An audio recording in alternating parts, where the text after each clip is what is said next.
I'd been a longtime fan of mixed martial arts and had kind of always been itching to try it, but had resisted the temptation due to the obvious downsides of brain and other bodily trauma. Then out of nowhere, a beloved aunt died during a routine medical procedure, and I kind of got dumped on my head emotionally. The feeling reminded me very much of Joe's death.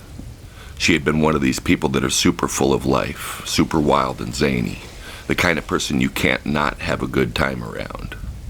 She had seemed to have so much energy as to be immune to death, except that all of a sudden she wasn't. I was struck by the fact that I could die tomorrow, and I couldn't live life afraid. When it comes to things I wanted to do but was afraid of, MMA ranked first, second, and third. If I was ever going to make a run at it, I'd be better doing it sooner rather than later.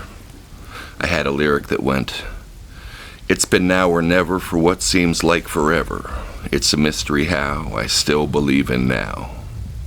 The best predictor of future behavior is past behavior. People don't change, not at their cores. We are who we are for better or worse. Maybe we can bring something to the surface that was dormant, but in terms of completely becoming something new, that's fairy tale comic book shit. The second time you say now or never, you might as well say never. Except that the earth shook when my aunt died. I remember driving home from the hospital and having the radio on and being shocked that they were still playing music, that they weren't talking about the tragedy that was the entire world to me. Everyone else just kept on living. And I realized that it finally was time to make now a reality. A week later, I signed a year-long contract at a professional gym. It played host to several UFC fighters, as well as a bunch of guys of every skill level all the way down to amateur. I always had a feeling I'd be good at mixed martial arts, but lots of guys have that feeling. If you knew the number of guys who have seen a televised fight and imagined themselves in there going toe-to-toe, trading blows like a champ, you'd be astounded. Sure, there are plenty who are realistic about how pleasurable it is to get punched in the face, but among the seething mass of caged alphas, there are a ton who just assume they'd probably have a good chin and good punching power and be known as a true warrior. What most guys don't do is put their money where their mouth is and strap on the gloves and go get their face punched around by a bunch of savages. This is what I did. And when I say savages, I mean true savages. The gym I joined was not for the faint of heart. Not only did a good percentage of the fighters drink or smoke to excess on a regular basis, but they also had this habit of attacking one another out of nowhere. There was one guy whose specialty was to sneak up behind someone and then leg kick the shit out of him. This could be absolutely brutal. I mean, most people don't have near enough respect for the pain of leg kicks. Trust me when I say it's like a baseball bat against your leg. If you're not braced and ready, there's a very good chance you are going down. Another guy preferred to jump on an unwitting teammate's back and choke them unconscious. You had to be always vigilant. Yet another liked to race back from a workout to position himself on the roof of the dormitories, from which he'd rifle a basketball at an unsuspecting teammate's head 3 stories below. The dormitories were cheap and functional, so a good portion of the fighters lived together 24/7. Late-night sparring sessions were a regular occurrence. Guys would get a couple drinks or bong hits in them and get a little hyped up and want to do the one thing in the world that they loved more than anything else. That's one thing that people need to understand about fighters. For the most part, fighters love to fight.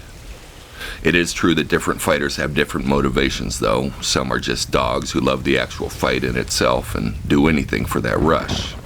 But some are martial artists and see themselves on a path of respect and discipline. Some are seekers in search of self-discovery through combat.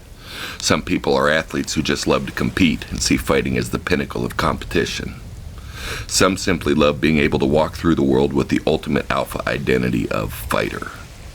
For most, it's some combination of the above. Whatever your motivation, this isn't a sport you do just for the money or the fame. There are much easier ways to pursue either of those goals. Passion is absolutely required. To get punched in the face, kicked in the stomach, get choked, have your limbs twisted to painful extremes, your limits of endurance pushed to breaking, you don't do that casually. Or if you do, you don't do it for long. The gym I ended up joining was populated mostly with dogs, i.e. guys who just loved to tussle. By their reckoning, it was well worth it to risk getting punched in the face if it meant there was a chance you might get to punch someone else. And let me tell you something. Punching someone and seeing them go down is a very good feeling. So is landing a submission. It's a sort of rush that you chase, a competitive alpha moment where you want to get up and beat your chest and scream.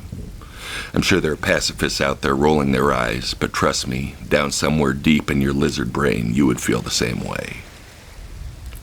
So these savages would get drunk and stoned every night and then get up the next morning and stagger across the parking lot to the day's first workout, hungover and bleary-eyed.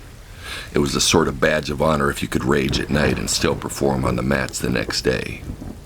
This is what I walked into when I decided to join up.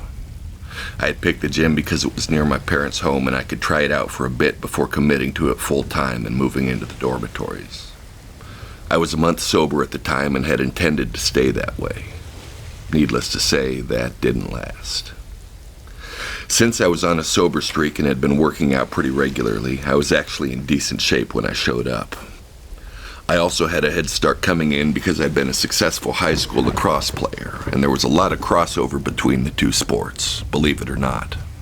The main advantages came in having good footwork, i.e. being able to move side to side, forwards, backwards, any combination of any direction, while keeping my center of gravity low and my balance on point, which came from hours of closing out on sharpshooting attackers and battling for position in front of the crease.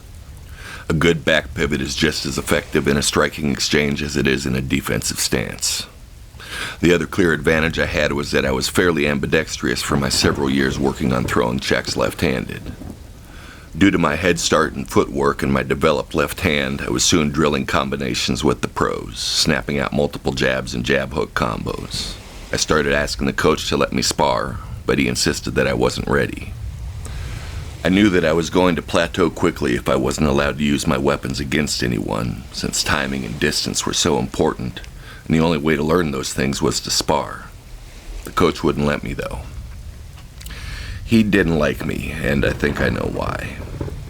The number one reason was that I was a big fan of a set of caveman workouts that had been featured by the previous coach, and I did them occasionally at the end of the night, just as a sort of little bonus empty the tank workout. They consisted of flipping over huge tractor tires and picking up rocks and throwing them and then chasing them down and throwing them again. This was the primary conditioning workout for many fighters who didn't have access to anything better, since it focused on grip strength and explosive full-body movements.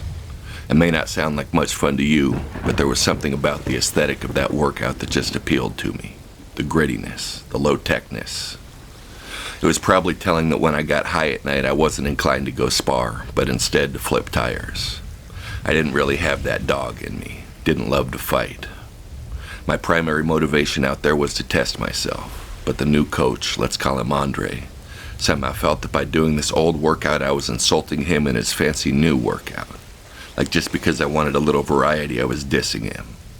He didn't bat an eye at the nighttime sparring sessions that would often result in busted knuckles or black eyes, but somehow my flipping tires was a problem. His regimen was all about having everyone on the mats with 30-second timers telling them when to switch exercises, jumping onto the bikes, then doing push-ups, then doing sprints and backwards running, bag lifts, medicine ball slams, rope climbs, plyometric jumps, all sorts of different full-body activities done in 30-second intervals for a period of 5 minutes. Then there'd be a minute rest, and then we'd do another 5-minute round until we'd done about 8 or 10 rounds, which would probably include a couple ab-intensive rounds. This was Andre's MO and really the only thing he did as a coach. He didn't even hold pads. No one held pads at the gym. Andre did run the kids' MMA class, which was much more his speed when it came to coaching. Mainly what he did was spend his days in the office on the phone recruiting. I overheard him tell all sorts of lies, as he'd often have the door to his office open to keep it cool. His specialty was to recruit a high-level coach. We're talking world-class coaches who had trained Olympic gold medalists in wrestling or world champions in kickboxing.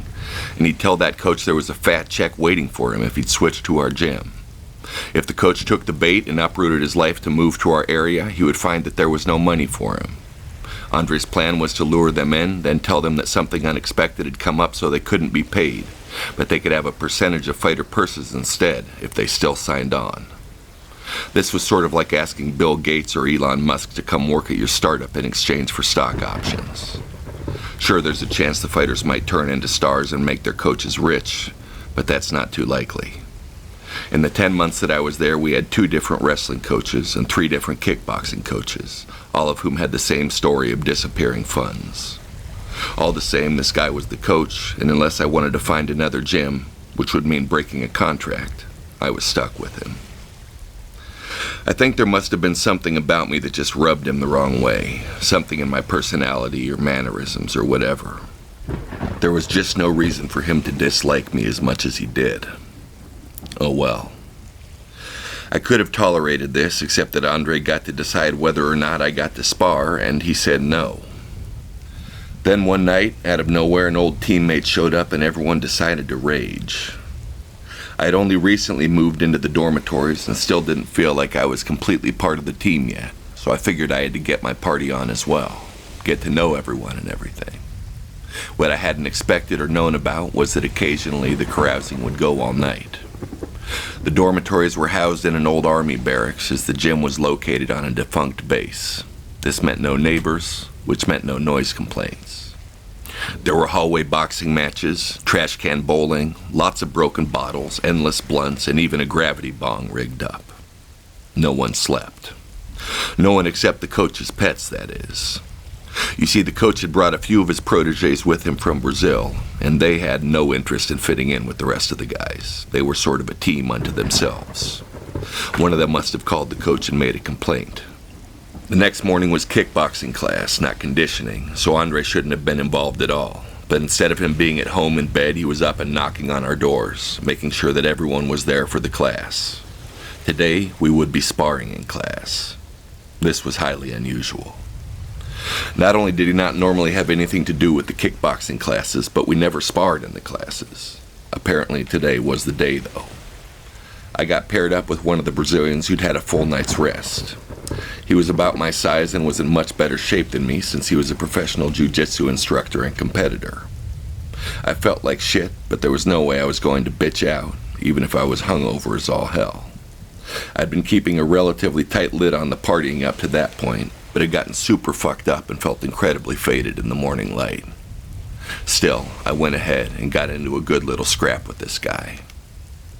In the beginning, there was a decent amount of footwork, some feints and fakes and strategic moves. I tried to make him move in different directions, throwing my jab out whenever possible. As we got tired, though, it got to the point where there was nothing to do but to wade in and blitz the guy, and both of us gave up on our tactics for a game of very exhausted rock'em sock'em robots. I found out after the fact that the coach had a habit of telling his Brazilian fighters to punish the amateurs if he was pissed off at them. I learned enough Portuguese to understand him say that a couple of times. So I wouldn't be at all surprised if he had told this guy to really push the pace on me and rough me up. I was hanging tough, though, at least so far. I remember at one point I got so tired that I was leaning on him with both my arms around his shoulders. It was like I was asking for a moment of truce where we could both rest. But then he reeled off and hooked me right behind the ear, which threw off my equilibrium significantly and had me doing the stiff-legged chicken dance for about 3 or 4 steps. But I regained my balance and went after him with hard, straight punches. Just having had my bell rung, I felt justified in trying to ring his bell as well, so I really sat down on my punches and blasted him with a few good ones. Chewed up his body a little bit, again with stiff jabs and straight rights. Then when I went back to his head, he waved me off. He had had enough. I'm sure if I hadn't been so exhausted, I could have put him down a lot quicker, but conditioning is a powerful thing in a fight, or in any strength or power sport. No matter how big and strong you are, if you get gassed out, you're just going to turn into a giant flailing zombie, losing coordination and strength to deliver any type of damaging blow. And I don't know if I'd ever been more tired than that. It was a victory in more ways than one, though. The most obvious way was that this impromptu sparring session had been sprung on me with the hopes that I wouldn't be able to hack it, and instead I had showed heart and determination in going after my opponent. I had also got my bell rung and reacted by going forward, not backwards, which showed I wasn't going to be a little bitch under fire. I had earned the respect of all the pros who were in attendance at the class for the first time. Andre's plan had backfired. Since I had sparred and held my own, there was no way he could say I wasn't ready anymore. I had won. I immediately started sparring with the amateurs. The first day I knocked down 3 guys with shots to the body. The unspoken rule in sparring generally was that you didn't go 100% when you were swinging at your teammate's head, but you could wail on his body or legs to your heart's content. The body and legs could be toughened up. The chin, on the other hand, tended to get weaker the more punishment it took. More than one fighter left their chin in the gym in all-out gym wars. Even in gyms where sparring was usually sedate and controlled, things could occasionally get out of hand. Fighters are by nature competitive, so if one guy thinks the other guy is going a little too hard, he goes a little harder himself.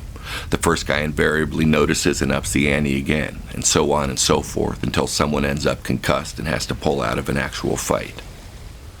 I was good about pulling my punches to the head, but I had a good hard straight right to the solar plexus that I liked to time going backwards. I'd throw a combo, back away, at which point the opponent would usually come forward, and I'd plant my feet and meet his momentum by burying my fist up to the elbow in his gut.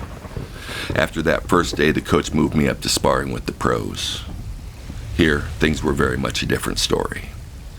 I had 2 choices: play defense and survive relatively unscathed but stagnate in my skills, or I could try to improve by wading into the fire and throwing punches at guys who had fought on 5 continents. Guys who had spent as much time honing timing and distance as I had taking bong hits. Let's just say I caught a lot of ass whoopings. Most of the guys were nice guys and tried to help me improve, which usually meant that after a round where they had tuned me up, they'd let me know exactly how they had tuned me up. Slowly, I improved. I got to the point where I was hanging with all of the lighter weight fighters in the conditioning drills, which was pretty impressive for a guy my size. I was even outworking some of the pros. I wanted to fight. The coach said no. He said if I was serious, I had to start thinking about supplements. I told him I already took a bunch of stuff, mainly creatine and protein, as well as some stimulants pre-workout. He sort of beat around the bush for a while until he finally came out and said it. He was talking about steroids. He wanted me to start juicing. This was out of the question for me. While I was an inveterate recreational drug user, I wasn't a cheater. I also didn't like the idea of injecting synthetic Chinese hormones into my body. It just weirded me out. I told Andre in no uncertain terms that I was doing this to test myself, and that if I couldn't do it clean, then I didn't want to do it at all. He made a last-ditch effort by telling me that all of my professional teammates were taking supplements. That at the big pro gyms, everyone did it. I told him no dice. This marked the point where our relationship really went to shit. The next day, he sicked one of the Brazilians on me. For our sparring, we did 2 days a week where we essentially kickboxed in 16-ounce gloves and shin guards, and 1 day a week where we mixed in takedowns and grappling and wore small 4-ounce MMA gloves. This was a 4-ounce glove day. The coach told me that instead of rotating partners as usual, I was only going to pair with Luis that day, that he wanted Luis to work on some things with me. I spent the next hour or so getting the life choked out of me over and over again. Luis was a black belt Brazilian state champion in jiu-jitsu and was only a weight class below me, so my strength advantage was negligible. Certainly not enough for me to turn my white belt into a match for his black belt. He took my back repeatedly and applied a rear naked choke, except instead of applying it the normal way, where one tries to cut off blood to the carotid arteries via a powerful squeeze, he was focusing on cutting off my air supply. He was essentially taking the bony edge of his wrist and using it to smash my windpipe, then running his wrist up and down my throat, crushing my esophagus along its entire length. It was clear what was happening. The coach had told Luis that I had essentially called him a cheater, that I thought I was better than him, or something like that. Whatever he said, Luis was pissed and determined to make me quit. I did get better at defending the choke, but one can only improve so much in an hour. I would hand fight it for a while, but Luis's squeeze felt like a pair of garden shears closing on my neck. No matter how much I fought, my breathing would be seriously restricted and I'd have to tap eventually. When all was said and done, my throat had been so badly mangled that I was rendered completely mute for 4 days. Then my voice was weak and raspy for several weeks, like when you lose your voice. While I could eventually speak normally again, it took me several years of vocal rehab before I could sing again. I've spent countless hours singing ning-yangs and ungi-ongis and all manner of nonsense up and down the scale. I never regained the range I once had, but I can still get the job done. It reminds me of a lyric I had that went, daring destruction, dancing with the die, skating the thin ice of the sky, floating like a firefly high on the 4th of July. That firefly surrounded by exploding fireworks was like me playing at being a fighter. I wanted to be one of those guys, even though I never really had it in me. And not only was I playing an imitation game, but I was playing a dangerous one. And in the end, it cost about an octave off the top of my singing register. It may not sound like much, but for a musician, it's a pretty big deal. The story does have a sort of happy ending, though. A couple weeks later, we were doing our normal kickboxing sparring, and I was paired up with Luis. He and a couple other guys who were also favorites of the coach had really started coming after me in sparring.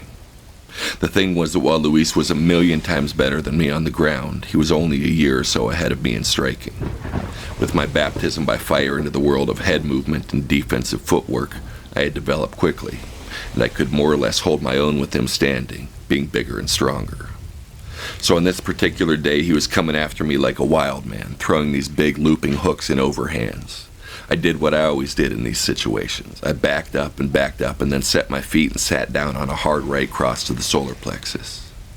On this occasion, I must have timed it just right, must have hit Luis just as he was inhaling or something, because he dropped like a sack of flour, curled into the fetal position, groaning, moaning, absolutely writhing. Then he started yelling about how I had hit him in the balls. I hadn't thought I'd hit him low, but I figured he'd know better than I would, and I wasn't going to argue with him. If I'd hit him low, then fuck him. It was what he deserved. Here's the thing, though. It just so happened that one of my other teammates' girlfriends had been there taping sparring for him, and since we all used the same big mat, there were all sorts of guys in frame, including me and Luis. Luis had made a big damn scene and limped around for a while, stomping his feet and rubbing his crotch. Plus, he was kind of a dick. So everyone thought the prospect of gathering around to watch the video of him getting nailed in the balls would be pretty funny. Everyone gathered, the bong being passed around, beers cracked. We got the video playing on the big screen, and there for everyone to see was the most perfectly placed body shot in the history of body shots. We had a clear angle on the punch, and it was most certainly not low. All the wailing and complaining Luis had done had been an act to cover the fact that the new guy had dropped his ass. Boom goes the dynamite.